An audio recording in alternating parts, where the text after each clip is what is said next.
ఏరు ఏడాదంతా ఒకేలా ఉండదు అంటారు. అలాగే రాజకీయాల్లో కూడా అధికారం ఎప్పుడు ఒక్కరి చేతిలోనే ఉండదు. మొన్నటి వరకు ఏపీలోని నగరాలు, పట్టణాల్లో కార్పొరేటర్లు, కౌన్సిలర్లది హవా. వారు చెప్పిందే వేదం, చేసిందే చట్టం. కానీ సీన్ కట్ చేస్తే ఇప్పుడు కథ మారింది. లీడర్ల పాలన ముగిసింది, ఆఫీసర్ల పాలన మొదలైంది. అవును, ఆంధ్రప్రదేశ్లోని మున్సిపాలిటీలు, కార్పొరేషన్లపై ఇప్పుడు స్పెషల్ ఆఫీసర్స్ జెండా ఎగరనుంది.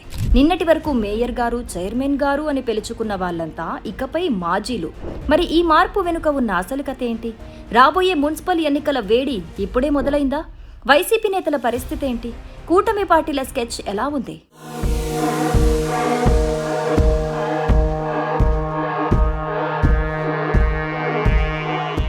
ఆంధ్రప్రదేశ్లోని 86 నగర పంచాయతీలు, 11 మున్సిపల్ కార్పొరేషన్లు, 75 మున్సిపాలిటీల పాలక వర్గాల గడువు ముగిసింది.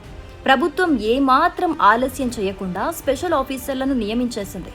ఇల్లు ఇల్లాలని చూస్తే తెలుస్తుంది, ఊరు పాలకుడిని చూస్తే తెలుస్తుంది అంటారు. ఇప్పుడు ఈ ఊర్లను ఏలే పాలకులు మారారు. కార్పొరేషన్లకు ఐఏఎస్ స్థాయి అధికారులను, మున్సిపాలిటీలకు ఆర్డీఓ క్యాడర్ అధికారులను స్పెషల్ ఆఫీసర్లుగా నియమించారు.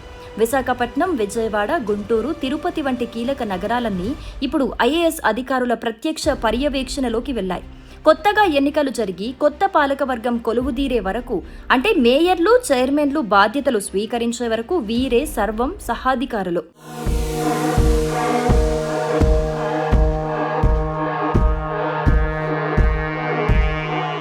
కూటమి ప్రభుత్వం అధికారంలోకి వచ్చి 20 నెలలు కావస్తున్నా క్షేత్రస్థాయిలో దాదాపు 90% మున్సిపాలిటీలు ఇంకా వైసీపీ నేతల చేతుల్లోనే ఉన్నాయి. 2021 ఎన్నికల్లో తాడిపత్రి మినహా రాష్ట్రమంతా వైసీపీ క్లీన్ స్వీప్ చేసింది. అయితే అసెంబ్లీ ఎన్నికల తర్వాత గాలివాటం మారింది. కొన్ని చోట్ల కౌన్సిలర్లు పార్టీ ఫిరాయించడంతో టీడీపీ కొన్ని మున్సిపాలిటీలను దక్కించుకుంది. అయినా సరే మెజార్టీ చోట్ల వైసీపీ మేయర్లు, చైర్మన్లే కొనసాగారు. కానీ ఇప్పుడు గడువు ముగియటంతో సింహాసనం ఎక్కినోళ్లు దిగక తప్పదు అన్నట్లుగా వారంతా కుర్చీలు ఖాళీ చేసి మాజీలైపోయారు. దీంతో నగర రాజకీయాల్లో సమీకరణాలు వేగంగా మారిపోతున్నాయి. ఈలోపు కూటమి ప్రభుత్వం కీలక నిర్ణయం తీసుకున్నట్లుగా తెలుస్తోంది. జూన్ లోపే మున్సిపల్ ఎన్నికలు నిర్వహించాలని యోచిస్తోంది. దీంతో అప్పుడే పట్టణాల్లో రాజకీయ వేడి రగిలింది. ముందు వచ్చిన చెవుల కంటే వెనుక వచ్చిన కొమ్ములు వాడి అన్నట్లుగా కొత్త రాజకీయాల్లోకి రావాలనుకునే వాళ్ళు ఇప్పుడు వ్యూహాలు రచిస్తున్నారు. మాజీలు కూడా మళ్ళీ మనమే అని ప్లాన్ చేస్తున్నారు. కానీ ఇక్కడే పెద్ద ట్విస్ట్ ఉంది.